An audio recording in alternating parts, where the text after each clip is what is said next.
And I'm also a licensed marriage and family therapist. I've been in practice for over 25 years.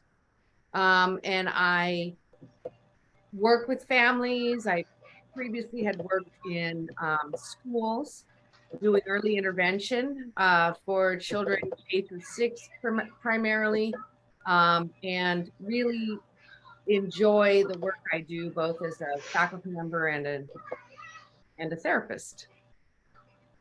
And so I am going to talk a little bit about my work related to stress in the presentation, but I'll go ahead and share my slides.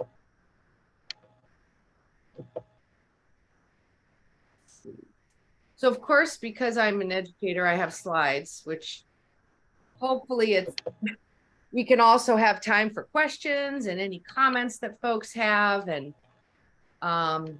so we'll kind of go through that. So just to give you a sense of what I hope to present today, a few things out of my view here in Zoom. I want to talk a little bit about what we're seeing today with stress, how stress is currently manifesting, some of the external contributing factors, and then different patterns of contemporary life that are really complicating our stress response right now. I want to talk about the impact of stress on the mind and body, because that's a really important thing to consider that we tend to gloss over and not realize the long-term impact that stress can have on our health. And then I will talk about some evidence-based strategies to manage and mitigate stress.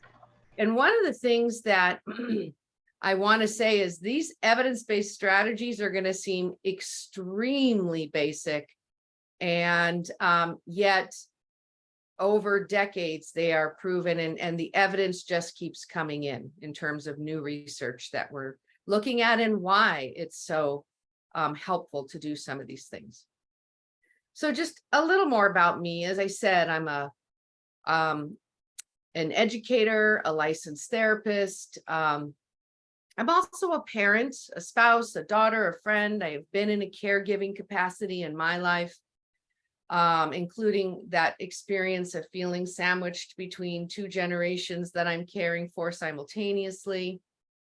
I have been interested professionally in the topic of stress and stress management for such a long time, originally beginning to talk about stress in my profession, right? How do mental health professionals continue to stay in the game when there's so much stress and sadness and distress that we hear? But more recently, I've been asked to speak about and talk about post-pandemic stress. And so I am going to talk a little bit about that, and how that has become what we almost are calling like a second level pandemic right now. Mental health and chronic stress is at record levels right now.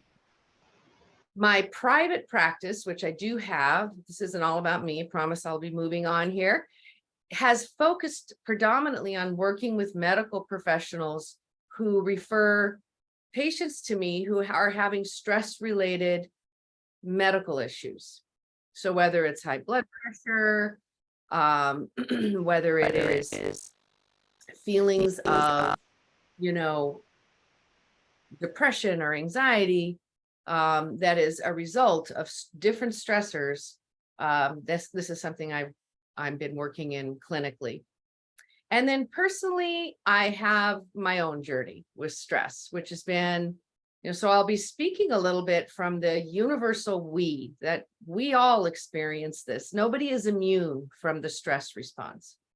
I've had to take a hard look at, I need to get this into control so that I don't have problems down the road. And so I use the squirrel as sort of a metaphor for how we can, I mean, they're cute, they live life, but they really do represent what stress can look like. So let's talk a little bit about one of the things that is contributing to massive levels of stress post-pandemic, and it has to do with what research is identified as persistent uncertainty. And that as human beings, we actually have a low tolerance for uncertainty.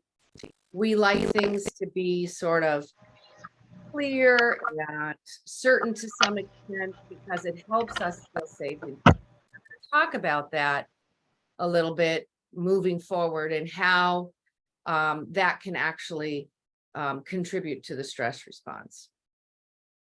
We also have had multiple stressors that have followed and that occurred simultaneous to the stress response. I mean, to the pandemic. And so one of the things I want all of us to consider is while we were going through probably one of the biggest stressors in our lives in terms of globally, the COVID-19 pandemic, there were other things happening that have continued on that are also stressors in terms of how we take that all in and the impact. And I think individuals and families often fail to remember that it's not just what's happening in our life, but it's the constant input that we have from external factors that contributed. Actually, the American Psychological Association does an annual survey on stress. And you see here, these are some of the external stressors on the right that are uncontrollable, out of our control. And I just mentioned that lack of control or uncertainty about the outcome of some of these things actually contributes to stress. But these are the current levels of concern for people in the United States right now. And additionally, what we're seeing and hearing from people is that this is unrelenting. Now, why am I talking about all of this external stuff? Because it's impacting our health. And so all of us who are parents, those of you in our meeting today who are dealing with the stress of caregiving, of having children at various stages of development, and what that entails in terms of the challenges they're facing and you're facing as caregiver family. You also have this reality to consider. That being said, there's other research that also talks about the fact that parenting in general is a both and reality. It is one of the most rewarding experiences and enjoyable experiences. And Americans say it is probably the most tiring and stressful experience that we go through in our life cycle. One of the things I talk about when I talk about stress and overwhelm is this idea of not just keeping it focused on the micro realities of our everyday, right? So us as an individual in the center, but looking at how we interface. And I think for this group, interfacing with various systems can be very stressful. And so as we expand out into all of these different levels of systems, school, extended family, our neighborhoods, our religious affiliations, health services, peers, et cetera, social welfare services, it complicates our experience of stress. And one of the things that also contributes, and this is why I put this in here, is socio-historical events. And again, looking at this is a very complex time. So if you're here because you are experiencing high levels of stress and you're curious, Why is it so difficult at this? Maybe it's always been difficult, but all the research is pointing at this is a lot for human beings to handle right now. And we really have to take note and pause and look at ways to intervene for our own mental and physical health, because we tend to just power on, right? I know I'm going quickly through a lot of things because I want to get to some of the solution focused slides as well. These are just things to consider, right? So again, broadening out. Many people know there are two aspects that control our nervous system, right? The sympathetic nervous system, which is sort of the negative response to stress, both physical and emotional. Sometimes we don't realize that we're in a state of stress, again, because we're on automatic pilot. We just carry on. I'm one of those people. I'll just power through, and then something critical will happen. And I have to stop and like, okay, I got to pause, right? But here's some things that people don't always realize are part of a stress response. You know, it can be back pain. For many people, it will show up in your neck and shoulders. And one of the things we're going to talk about is how do we increase our awareness of some of the signs of stress that you might not even realize are going on in our bodies and our minds, and say this is not normal to feel this high level of stress constantly, and intervene to create some change. What we're looking to do when the sympathetic nervous system is activated is activate the parasympathetic nervous system. And one of the things I put here is this slide about for children, sensational kids.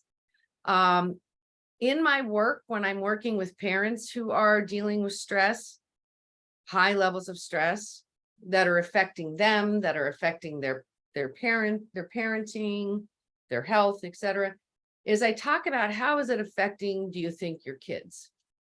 How is it affecting your relationship with others? And so I often recommend that activating the parasympathetic nervous system, which helps us calm down, helps us rest, help us think clearly, actually, and restore our body's normal system and response, a healthy and adaptive response to stress. When we do that more as an intervention that everybody in the family gets on board with.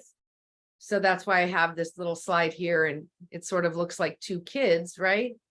I recommend that this little video here that families engage in this together. One of the groups that has been highly impacted, and I know many of you have heard this, with high levels of stress and mental health distress actually is children. Children, young adults, adolescents, and obviously parents. Parents felt the hit of the pandemic probably at levels that we've never seen. In part, we all know because of the going to, now school is at home and all of the systems of support were basically offline, right? And we moved to online types of support systems, which was great that we could do that, but it's not necessarily the same type of relief that a parent would feel when their child could go to, outside the home, and then you feel like you have more community of support. So remember, we're going to look and we're going to talk about how do we increase our awareness of when our body goes into a stress response and how do we actually activate the relaxation response. So some of the newer research coming out of Stanford by professors like Alyssa Appel and others are looking at different types of stress and how it impacts the body. And what's interesting is they're looking at it, the mind and the body, but they're looking at that stress and the impact on longevity, on overall cellular health. And what's been a very big motivating factor for me to take charge of this train that felt out of control is when you really start to learn about how stress manifests in the body and what it does to our body over time, you really feel motivated. Like, I got to get this under control. This is a life skill that is essential for me to learn and to master more. And then this is something I need to kind of help my children or my family or my friends get on board with. So engaging in stress reduction tactics as in relationship, in groups, whether it's family or friends, is always a good strategy. So in all the research on stress, one of the things that's really clear is that stress is not all bad, right? There's good types of stress that motivates us to act, right? We focus very intensely when we're under the right kind of stress, right? And it supports a healthy nervous system response. And so that actually, when we have just a little bit of stress, like a challenge, or we're working toward a goal that we're very passionate about, that's more of growth, the stress oriented with a growth opportunity. And the research says that's really good for us. That's actually good for our body to engage in that. And then we have the bad stress that feels like a threat to our physical and or social survival in some way. And this kind of stress, it can feel like a shock. It can feel like, there's no hope. It can feel very overwhelming. That's when the nervous system actually doesn't recover as easily, because there's more of a threat associated with this stress, not like this is a challenge. And so that kind of ongoing stress, it's okay to have a little bit of bad stress, but not on an ongoing basis, creates sort of this cascade of physical realities in the body.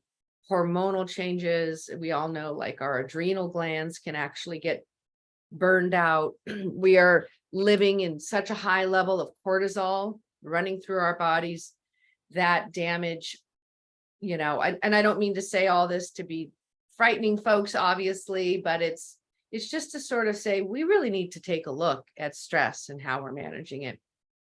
The body over time doesn't recover and reset as easily if we have a lot of bad stress.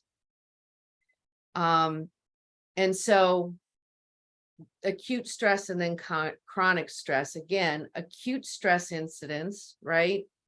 Something bad happens and we respond to it. Small bouts of acute stress, again, research is showing that it actually is good for the body because it primes the body and it helps us build something called stress resilience, which is our ability to bounce back from stress in healthy, adaptive ways. And everybody does this differently. But we really have to look at what tools are we using in this stress resilience response. I will be talking about that. Now let's talk about chronic stress. This is the one that I think is mostly associated with those of us, and myself included, who are in caregiving roles, who are dealing with somebody who is perhaps ill, like a parent, or who is, or just parenting in general sometimes can feel like chronic stress. If you have chronic issues on the job, if you have financial distress or unemployment or stressors that just feel somewhat unrelenting, and you haven't found coping mechanisms to manage that, that chronic stress is probably the most damaging stress that we can experience. And it's the one that is the most dangerous for our health. I once had a physician say to me, it's like, if you don't get this stress under control, this is going to take a toll on your body long term, right? And so it was that kind of comment that made me step back, because I thought, oh, I can handle stress. I'm good. I just power on. The problem is that I wasn't paying attention. And I just ask all of you to think about, do you pay attention to the signs and signals that your body is giving you when you're under stress? So referring back to the squirrel metaphor, when we're under chronic stress, what happens is it just starts to run in the background of our bodies and in our mind.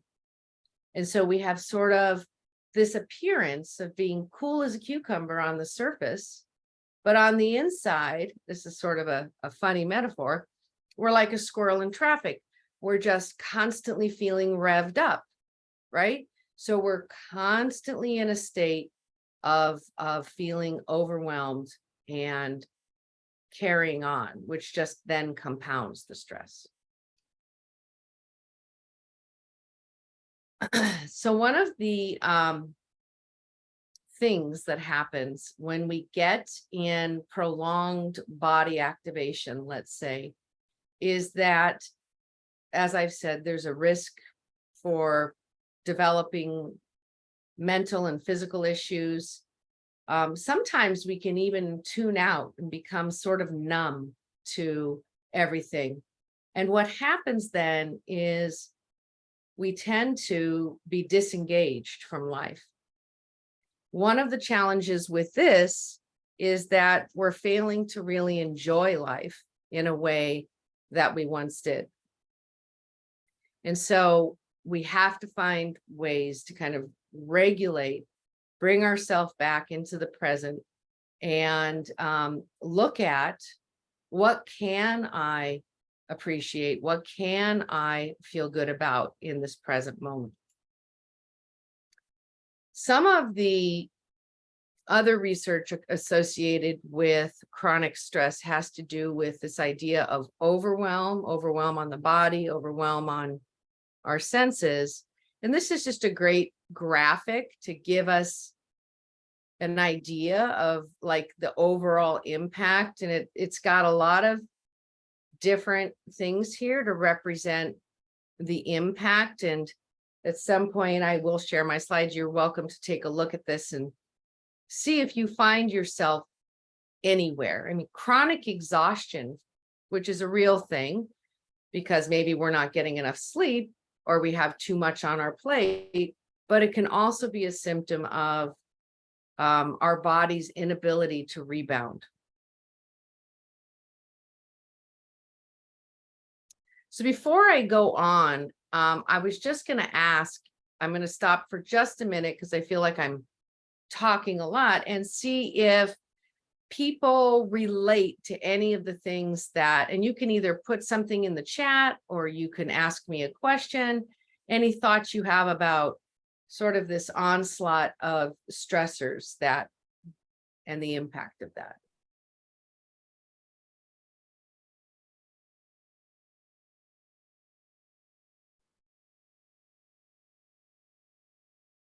My name is Alma. Say something? Yes, Alma, go ahead. Yes, so I experienced some of the stress that you mentioned, the overwhelm. I feel like and I have kids with special needs, and now the other one also has problem. I tried to reach out to insurance. It takes a while, but you need to be persistent. Like I can't handle it anymore. It affected everything, like sleep, worry so much. And now I have someone to talk to, and I'm glad I did it because it saved my sanity. I feel I'm not alone. So, yeah, mental health is so important for all of us. I thought I can do it. As you said, like, hey, I can do that. Once the stress affect you, I don't find enjoyment on all the things that I used to be enjoying because I'm so overwhelmed with stress. So I'm glad there's like therapists like you really save me a lot. Yeah. Thank you. So yes, yes. So I have a session every week, which really helps me a lot. Different topics. Just, I don't know how to cope things. I don't know. I have no experience how to deal with stress. So this person really works with me and I'm glad I did it. That's Thank great. you.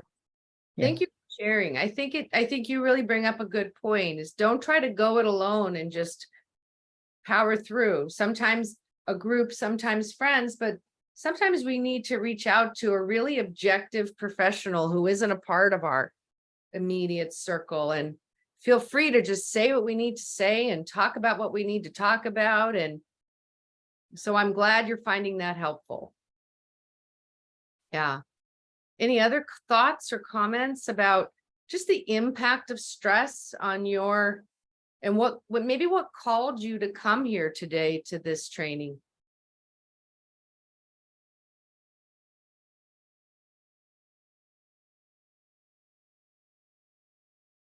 If there's no other comments, I'll carry on, but feel free to type something in the chat and we can come back to that. So we'll keep going. So here's an interesting thing. Remember I said that one of the impacts of the pandemic was like persistent uncertainty. When is this going to end? When am I going to, kids going to go back to school? Is somebody going to get, I mean, the list goes on, and we still have persistent uncertainty for a variety of other sociocultural things that were on that list. So what do we do as human beings? It's just nature. When we have persistent uncertainty, we work to find some way to control. It's just our natural default. We try to seek control.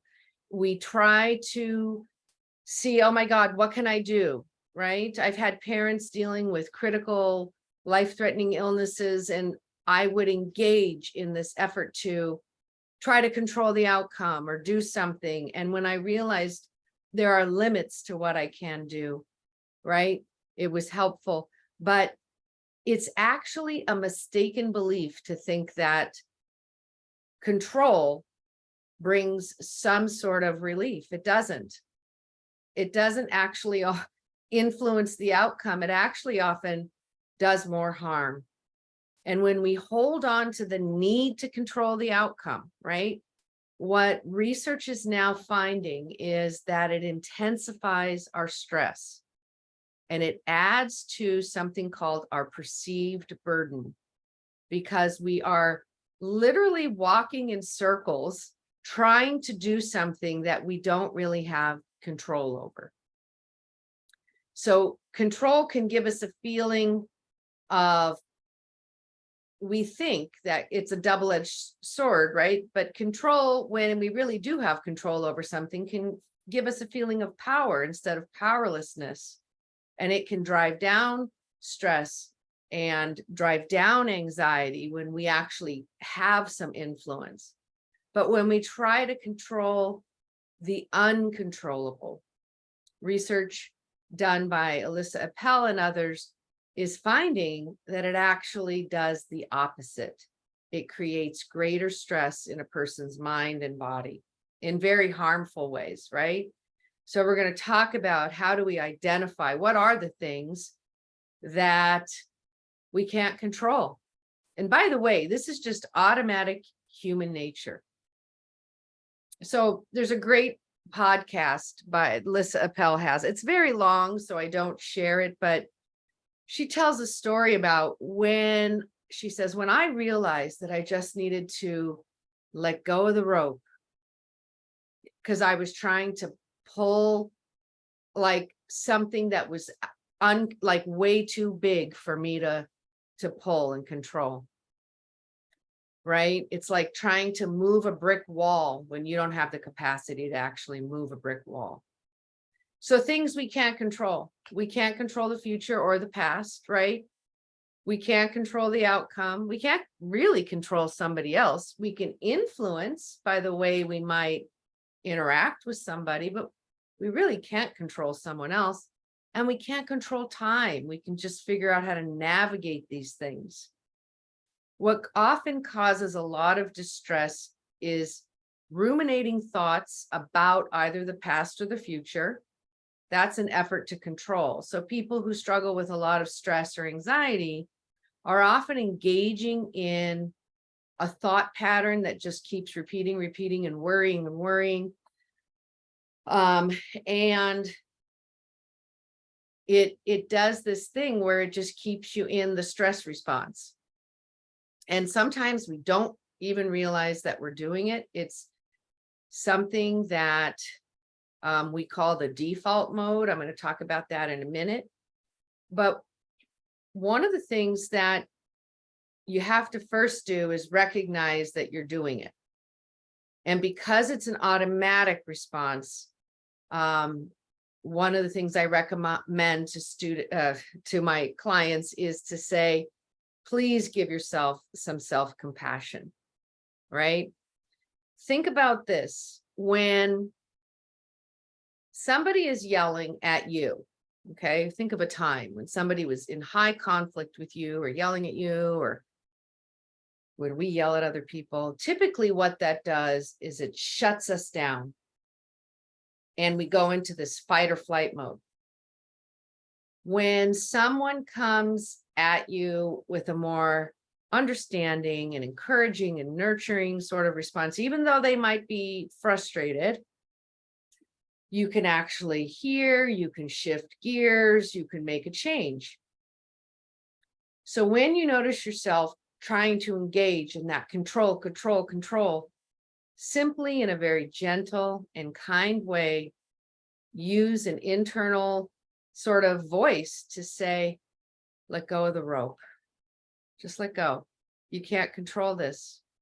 And notice how much more relaxed actually you feel. Like it requires a level of acceptance. So let's talk about that a little bit. So part of what I'm going to recommend a lot is a shift in our regulation and our mindset. When I talk about regulation, I'm talking about regulating the body to relax, to pay attention. And there's a couple of avenues to do that are so basic and simplistic. You're going to think, why is this professional here talking about this very basic thing? But I am going to talk about that. As I mentioned, this default mode, our natural tendency as human beings, it's a neurobiological response that goes all the way back to our basic survival in the early days of civilization that we still have within us, right? It's this sort of ability to engage and fight and, protect ourselves and our family and our children, especially when there is tremendous threat. What happens under chronic stress is we perceive everything as a tremendous stress. We don't have the capacity to think clearly, and we just become very reactive. So the default mode, which is a new system found within the mind and the body, it predominantly within the brain and the neurobiological response to stress, is that our mind often automatically shifts or defaults to the negative as a protective mechanism for survival. And it can engage in very negative thought patterns that are like that sort of, well, what about this? And what about that? And if this, it's like an anticipatory response to a very life-threatening incident. In modern times, what we're noticing is that people do this over everything. We project that sort of response onto many events. So one of the things we have to learn to do is interrupt that thought pattern. There's a part of the brain called the amygdala, and the little video that I put in the link when I talked about stress reduction in kids actually has a beautiful way It's a teacher talking about it, but I love it. I share it with adults all the time about how it's a model for the brain, and it's using the fist as like, this is your brain, right? And when we're under stress, the amygdala is the center part of the brain. We flip our lid, which this is the front part of the brain. And when we flip our lid, we're just in fight or flight and survival mode. That's what our amygdala gets hijacked, and we're not even thinking clearly. We're just engaged in attack. What brings that down is breathing, activating the parasympathetic nervous system, and paying attention to, do I really need to activate a full-blown response to this event just because that's how I'm living life? That's what contributes to what, we were talking about earlier, that stress that just feels overwhelming. And so you're automatically responding. So we have to increase our awareness in this tendency. So part of that is going back to this idea very simply of sort of discerning, what do I have control over here? And what can I let go of? And when we realize that I can let go of certain things we can't control, we engage in this idea, which is something called radical acceptance. There are things in all of our lives that we cannot let go, we can't control, that are part of our reality. Having family members who are struggling, having children with special needs, having parents who are dealing with critical life incidents, the pandemic, etc., right? Daily non-negotiable stressors. And when we engage in accepting that, this is all evidence-based and research-based. The research shows that there is a certain psychological freedom that comes with radically accepting, right? Our realities, and learning to take a new perspective. Yes, this is difficult, and reframing it in a way, not sugarcoating it, by the way, not sugarcoating it or putting a silver lining around it, which is actually equally damaging and difficult, but reframing it as, this is what I'm dealing with right now, and I know I can handle it, and I need to also take care of myself, and also focusing on, what is your purpose in this moment? What is the purpose of this present moment for me? And how am I engaging in this in a way that's going to help me feel consistent with who I am as a person and my values in life? These are some of the things that contribute to that radical acceptance, right? There's a question in the chat.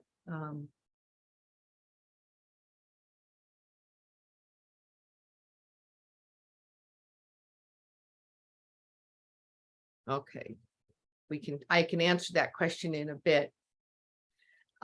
Thank you for sharing what you shared in the chat. One of the things I want to talk about is, how do we intervene in this cycle for a new effect or a new outcome? So we talk about a stressful event, and when those are chronic, it's ongoing, okay? And then we have our experience, or the meaning we make of that. And this is what I'm talking about, that letting go piece. If what we experience is that I'm trapped, I can't get out of this experience, why me? And by the way, if you have any of those thoughts, it's completely normal to have those thoughts. Why is this such a burden? I can't deal with this. I've had them myself over certain things in my life. Why is my work so hard? Why is this, right? On and on. When we change the meaning we make of an experience, you know what? This is really challenging. I have more than my fair share, but I also have a supportive community. I'm going to work on myself. I'm going to work on my own self-care, my own health, because that's critical if I'm going to be here for others, right? And then there's the effect we have, but this is typically not, that initial response is not what I just described. It's usually very reactive, very stress oriented, and it can be all the things in that circle, that graphic I showed you. But what are your warning signs when you've had too much? For me, it's sleeplessness. It affects everything. Like Alma, you were saying, it affects my tension in my body. I'll find myself constantly doing this. I won't be able to eat sometimes. We have to intervene. So we have to find something we can control to regulate our bodies and our minds, to shift our mindset, to initiate coping skills, and sometimes to seek help. I've also sought help. When we do this, we increase our sense of well-being and resilience, and now we have a new effect. We don't have the effect of chronic stress damaging everything and taking over our lives. So there are 3 approaches that are evidence-based to manage the stress response. 3 things, and we call them sort of top-down. Top being change your thoughts or perception of the stress, some of what I was talking about earlier, because we know the mind can change the body, right? Get physical. Okay, I'm going to talk a little bit more about the thought process and things that we can start to do to change our perception. Again, these are going to seem so incredibly basic, and yet they're so not easy to do because we are primed as human beings to be stress responsive. Okay, it's life, and it's certainly life in in our contemporary world today. Get physical, offload stress that we are carrying in the body. A lot of people say, well, I don't feel like exercising. I will tell you 90% of the people that I know, myself included, never feel like exercising. We're like, oh, but I want to say, give it 5 minutes. This is my rule. Give it 5 minutes. Turn on a song that motivates you, that you love to dance to. Give it 5 minutes. And what you're going to notice is like, oh, I can go 10. All right, now I'm going to go, now make it a challenge. I'm going to go 15 and build up to 30 minutes a day of something. Dancing in the house, dancing while you're doing the dishes, going for a walk around the neighborhood. Even better because you're getting out of the home, right? And there's a concept or a sense, we have the 5 senses: sight, smell, taste, et cetera, touch, right?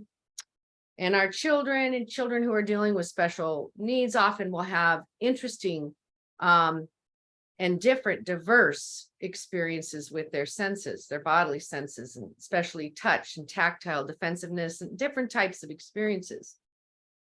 Interoception is something we're really learning more about, and it's that internal sense that we have of our body's physical responses. Can we feel our heartbeat if we sit still? Can we feel our blood pressure rise? Can we feel other sensations in the body? One of the things in research we're looking at is that children with autism have a difficult time with this, for example.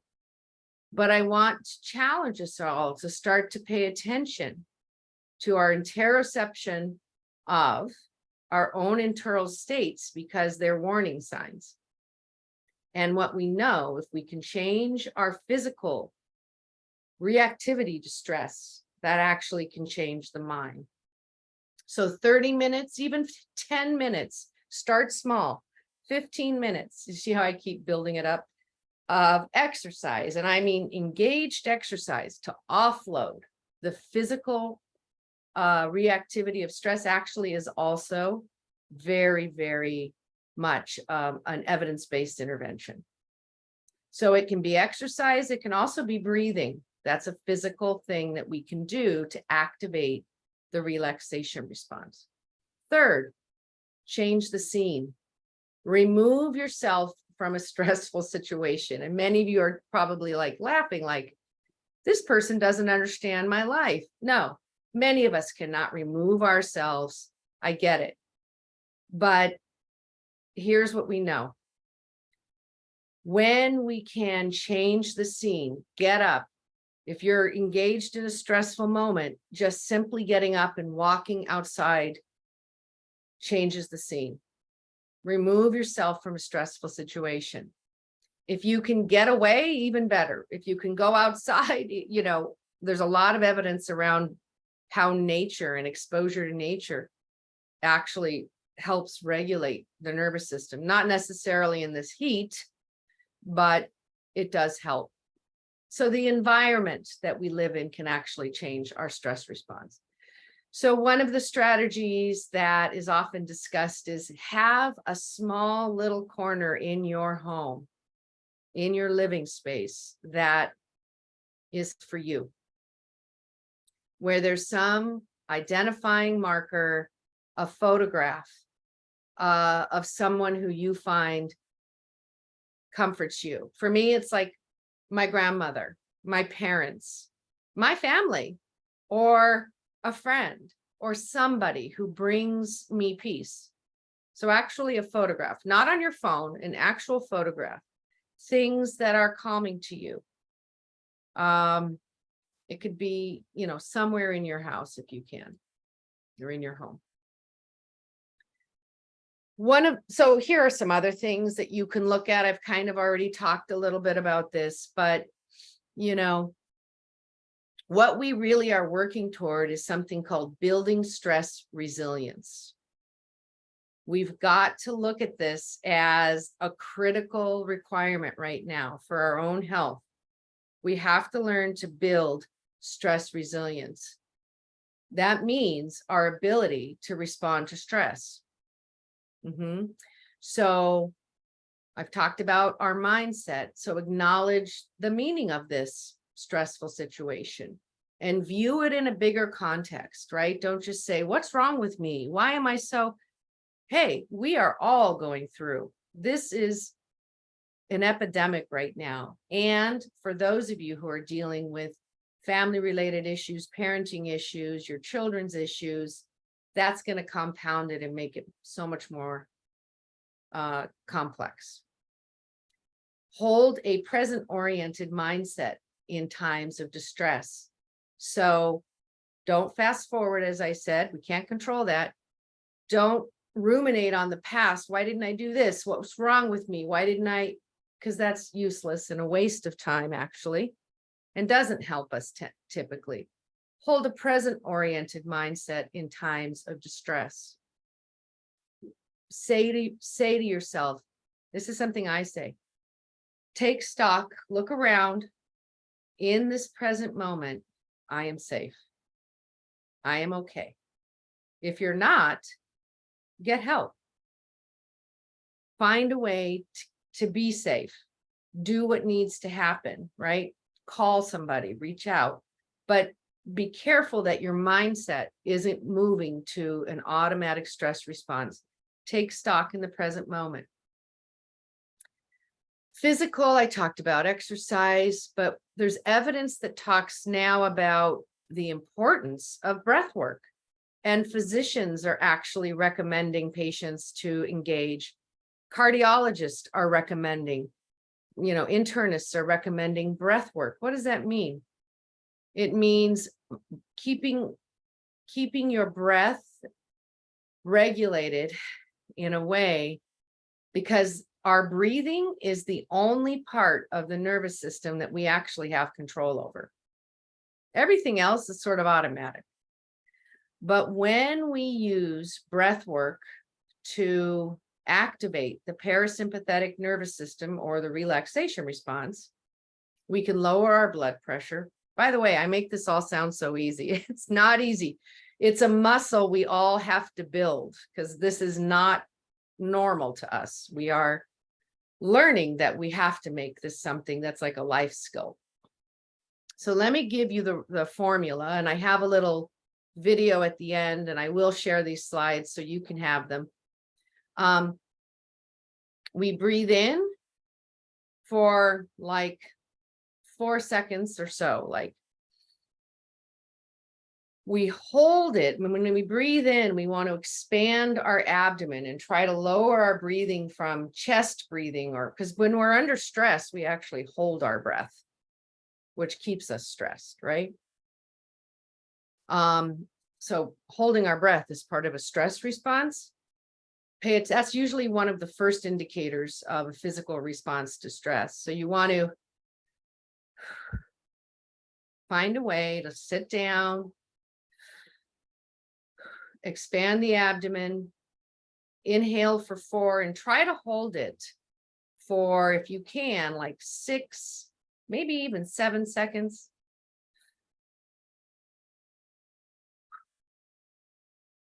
And exhale very slowly for 8. There's actually tools now that I actually use one, and I recommend them to my clients, called a breathing necklace. Don't laugh, but we're all looking for things. And it's a small little like straw-like device that helps us slow the exhale. I have found them to be incredibly useful. I've given them to my whole family. I've given them to my young adult son who is struggling with high levels of stress right now, or anxiety. And they work. Family members have lowered their blood pressure. Clients have lowered their blood pressure. It improves sleep, things like that. So when I share these slides, I'll also share a little bit of information about those. Make sure that you're getting enough sleep, right? We know now that sleep is what helps the body reset all of the daily stressors, but stress interrupts sleep. So using meditation, mindfulness meditation to sort of get us back in, and certainly good nutrition. And we also talked about the environment briefly. I want to say this thing. I think an important thing is if you can create a small ritual every day that is just for you. For me, it's my morning coffee. Like, I like to just kind of have a moment. I know it's hard for parents to think about this. It might not be that for you. But that you can kind of say, this is going to be my moment where I'm going to work on my breathing. I'm going to check my mindset. I'm going to orient myself, and I'm going to work hard to start the day with this sort of, engaged effort to have some sense of calm. I don't think I have a lot of time to go through more. I'm happy to stay on, but and keep this as part of the video if you'd like. But if I know we're almost out of time, so I would ask, I guess, Ashley, what would you like me to do? Do you want me to try to keep going a little bit? There's just a couple more slides. We have about 3 more minutes if you want to touch on any important topics. Okay. I know that you have wonderful slides, and thank you. You've been doing such a wonderful job. I don't want to take up much time. Okay. So I've sort of talked a little bit about this. These are some more things you can consider. But one of the things that is also newer in the research is to do a little bit of what we call self-distancing, which is to, here I'm saying, don't try to control the future, but imagine a future moment, or imagine a moment when there might be greater peace. So when we zoom too much in on ourselves and our own stress, it compounds the stress. And so being able to have the ability to zoom out, not feel alone, maybe even imagine a moment in the future, or visualizing some sort of place that brings you peace and calm.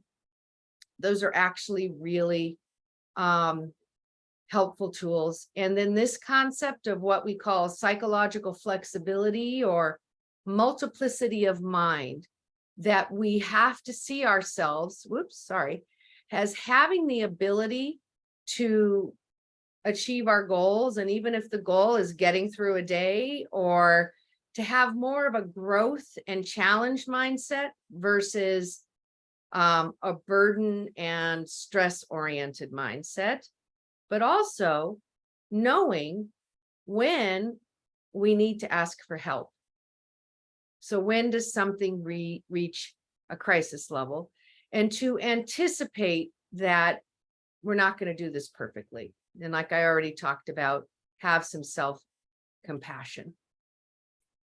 We've talked about cultivating resilience. These are all the ways that, acceptance, but also taking decisive action. Alma, you talked about, I took action, I sought help.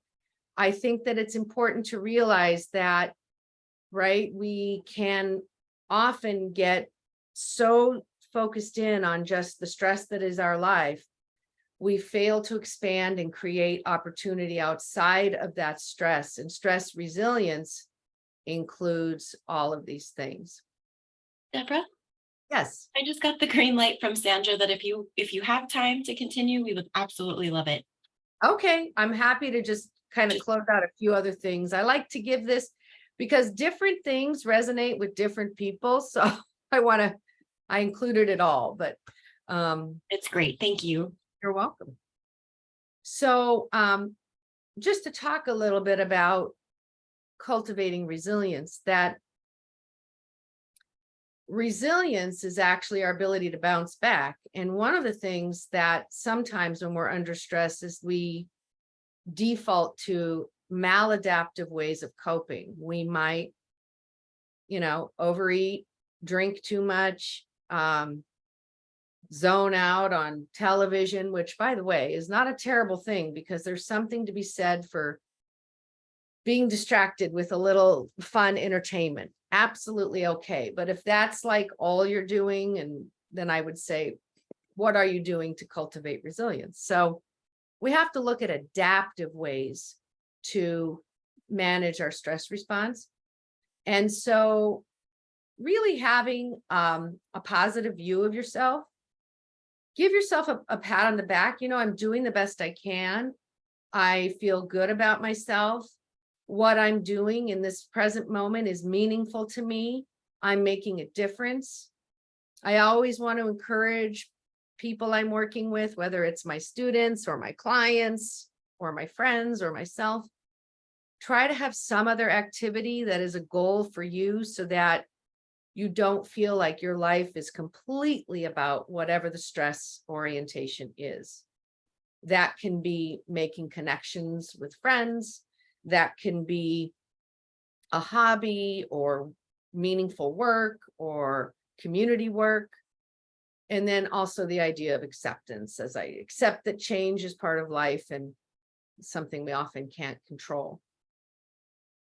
And I also, to this point, want to draw everyone's attention to wellness isn't just about mitigating stress. It's looking at ourselves in a more holistic way and all of the different parts of our life, right? So I use some of the research from positive psychology in thinking about well-being. So positive psychology is an arm of psychology that focuses not on what's going wrong, but instead focuses on what went well, what is going well, and how do we take people from baseline level of functioning and elevate them to a higher level of well-being. So positive psychologies, in particular, Martin Seligman and his team did this research that was global and looked at all these different parts of the world. So it wasn't just the United States, it was a global study that they did on who are the people that are living the best lives, living a good life. And what they found were these elements here on the left. And I want to share those because we can all kind of take a look at this, and they do contribute to our stress response and our ability to rebound. So people who have a sense of wellness or well-being globally, And I'm talking about people in industrialized civilizations as well as people who are living more indigenous lives in different parts of the world. People who are living a life of well-being cultivate positive emotions.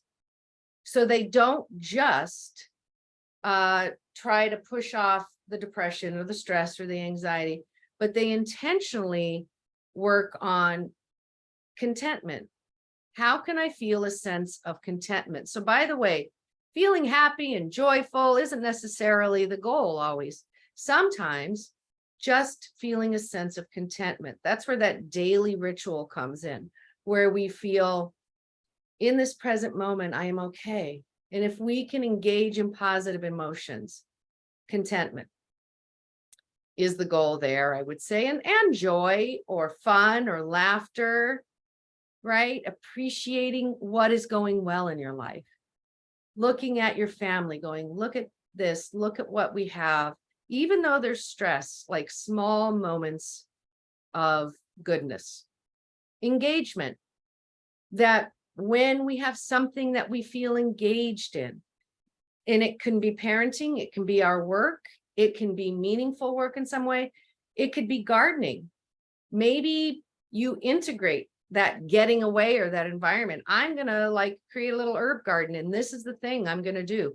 And when I do this, I'm engaged. Or my thing is I paint, or I journal, or I'm engaged in some activity where I lose a sense of active engagement is sort of where I lose a sense of time and stress sort of melts away and I'm enjoying what I'm doing.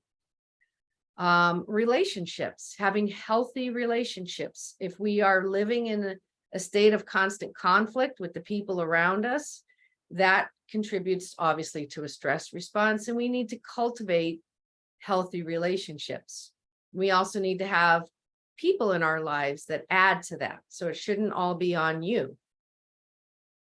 We have to find a sense of meaning in life. What is the meaning of life? That sounds so philosophical, but research indicates that when we have a sense of meaning and purpose in our life, and it can be related to our family, our work, our role. And why did I share my roles earlier? Because all of them are meaningful to me. My role as an educator, my role as a daughter, my role as a mother, as a spouse, all of those are meaningful roles to me. But my sense of meaning in my life is I want to give back. I want to contribute. What is it for you? Right? So what gives me a sense of meaning? And then this is really interesting, accomplishment. What gives us a sense of accomplishment in life or every day? So it can be as simple as today I did that mound of dishes. Today I decluttered my desk, right? And I mean small steps, or it can be big. I finally finished that educational thing I wanted, that class, that degree. I launched my children. My children are doing, we accomplished this goal together, whatever it is. But these are the things. The acronym is PERMA. You can look it up online. There's some little links here for you to learn more about that, and even assess your level of well-being with some of these online tests. So those are things to kind of consider when we're looking at taking stock in our life, kind of getting back to basics, right? And then these are just other helpful reminders. This is sort of the end here. This link here is a link. Again, I will share these slides, which is called the breath bubble. It's sort of funny, but it is a thing you can use to give you sort of that breathing exercise that I mentioned. Mindfulness is research and evidence-based, visualization and imagery. For parents and children, I often use the image of color, kind of coming into your body and relaxing. What is it for you? If you imagine your body, having some color that is associated with relaxation and sort of pushing out all of the tension and stress. And then helpful reminders. Be sure to express your emotions. Don't keep them pent up, right? Underneath stress is usually something else. It's grief, it's loss, it's sadness, it's something else. Find a way, a confidant, a friend, a therapist. Savor those moments of contentment. Don't ignore the warning signs where you might be going into the red, and be gentle with yourself and seek support. And then these are just some of the references I used, and hopefully I didn't go too far over. And anyway, so thank you very much. If anybody has any thoughts or questions, I'd be happy to answer.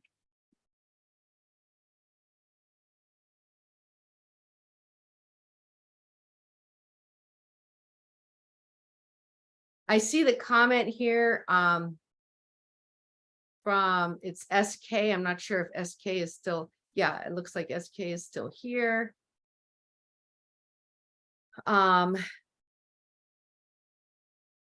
Yes, I see. So you're dealing with an environment where that is constantly contributing to the chronic stress. And I want to say, you know, that getting support, obviously, I'm sure you already know this, both for your family member, and also for yourself would be key and important. And, you know, it sounds like moments of removing yourself from a stressful situation would be helpful. Hopefully these very simple strategies you all find helpful, but those strategies have been supported by evidence over decades, and we're just finding more and more now about the impact at the cellular and neurobiological level. So, yeah.